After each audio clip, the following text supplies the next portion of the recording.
एक मराठा लाख का, एक मियाँ भाई 1 करोड़ का।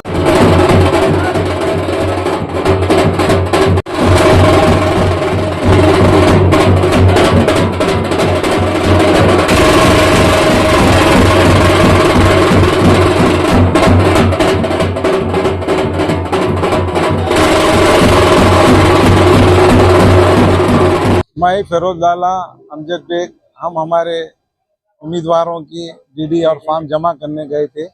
वहाँ पे हमारी ऐसी डिस्कस हुई कि भाई लोकसभा का बाई इलेक्शन विधानसभा के साथ में होगा। इम्तियाज जलील साहब ने ये बोले कि भाई उसका पूरा डाटा कलेक्ट करो, उसके बाद में देखेंगे अपन।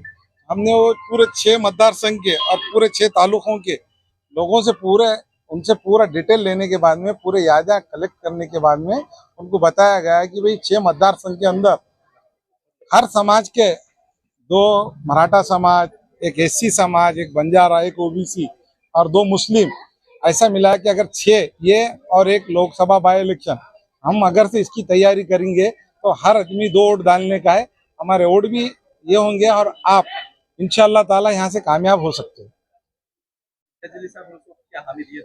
तो इम्तियाज जलील साहब ने हमको बोले कि भाई तुम पूरा डाटा कलेक्ट करो, उसके बाद में मैं देखूंगा।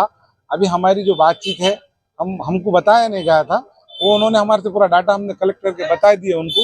उसके बाद में उन्होंने जो हमको बोले कल, हालांकि आज से 15-17 दिन पहले मैंने फेसबुक पे डाल दिया था कि इम्तियाज जलील साहब नांदेड़ से इंशाअल्लाह, तो कुछ लोगों के पेट में दर्द चालू हो गए थे, तो वो दर्द है कि नहीं, इम्तियाज जलील साहब ने आज गोली दे दी उनको दर्द की।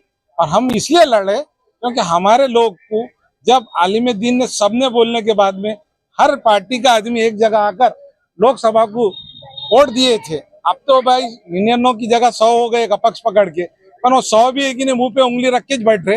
हमारा जब इश्यू आ रहा तो हमारे खास असदुद्दीन अवैसी साहब ही अकेले बात कर रहे। तो इंशाअल्लाह ताला हमारे दूसरे इम्तियाज जलील साहब को हमारी अवाम से खास गुजारिश है कि इस बार हमने अच्छा मौका है, हम एक बार एक वोट हमारे मजलिस इत्तेहादुल मुस्लिमीन को 2 वोट की शक्ल में जो भी उम्मीदवार रहेगा हमारी पार्टी के बड़े लोग डिसाइड करके नाम डिक्लेयर करेंगे।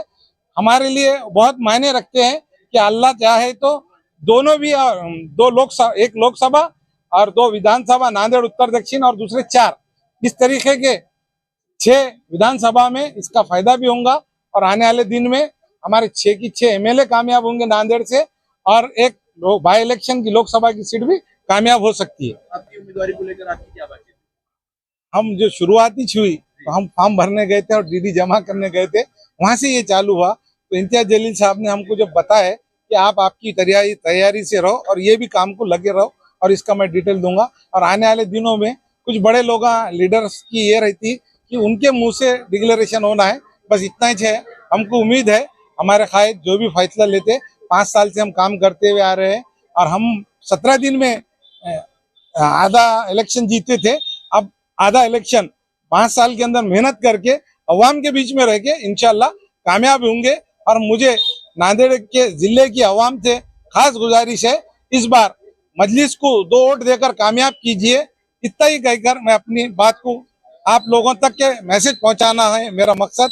और आज देख लीजिए, लोगों के हर दिमागों में एक बात है कि जरांगे पाटिल साहब और इम्तियाज जलील साहब जब एक हो जाएंगे, एक मराठा लाख का, एक मियाँ भाई 1 करोड़ का, ये नारा चलेगा इंशाअल्लाह। मजलिस इत्तेहादुल मुस्लिमीन इस बाई इलेक्शन में अपना उम्मीदवार इसलिए खड़े कर रही है क्योंकि पूरे महाराष्ट्र भर से एक अकेला मुस्लिम एमपी यहाँ पर ना महायुति सरकार को बर्दाश्त हुआ, ना महाविकास आघाड़ी को बर्दाश्त हुआ, ना वो छोटी पार्टियां जो ये कहती है, जिनका अध्यक्ष ये कहता है कि हम ऐवानों में वंचितों की, मुसलमानों की, दलितों की आवाज को पहुंचाना चाहते हैं। ये सब ने मिलकर मजलिस इत्तेहादुल मुस्लिमीन के महाराष्ट्र के एक एमपी को वहां से जीतने नहीं दिया।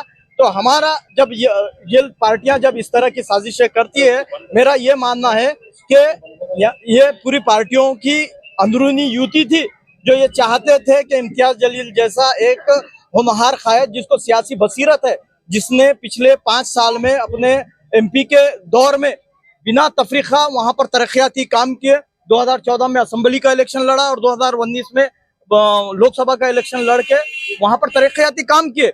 हम चाह रहे हैं कि वही मॉडल पर नांदेड़ में भी काम हो, इसलिए हम चाह रहे हैं कि हमारे सदर मोहतरम जनाब सैयद इम्तियाज जलील साहब नांदेड़ से इस बाई इलेक्शन में हिस्सा ले। हम ये वादा करते हैं कि हम पूरी ताकत के साथ उनको यहाँ नांदेड़ के हल्के से कामयाब करेंगे। और एक बात यह है कि जितने भी लोकसभा की कॉन्स्टिट्यूंसी में, जितने असेंबली के कॉन्स्टिट्यूंसी आते हैं, मतदार संघ आते हैं मजलिस इत्तेहादुल मुस्लिमीन, उन कॉन्स्टिट्यूंसी में भी अब इलेक्शन पूरी ताकत के साथ लड़े। मजलिस इत्तेहादुल मुस्लिमीन के तमाम नांदेड़ के टीम, जिसमें जिला सदर, महानगर के सदर, उत्तर और दक्षिण के सदर, शहर यूथ के सदर और तमाम काफी टीम ने इम्तियाज जलील साहब से एक दर्दमंदाना गुजारिश की थी कि साहब, आप जिस तरह 5 साल मजलूमों की एक आवाज बनकर ऐवान पार्लियामेंट में उठाए थे, महाराष्ट्र के मजलूमों की एक आवाज बने थे, तो यकीनन इम्तियाज जलील साहब ने इस बात का हमको यकीन दिलाया था कि आने वाले दिनों के अंदर हम इस पे कुछ फैसला करेंगे। मजलिस की तमाम टीम हर रोज उनके कांटेक्ट में थी और उनसे बात कर रहे थे। तो उन्होंने कहा कि कुछ दिन में अपन फैसला लेते हैं।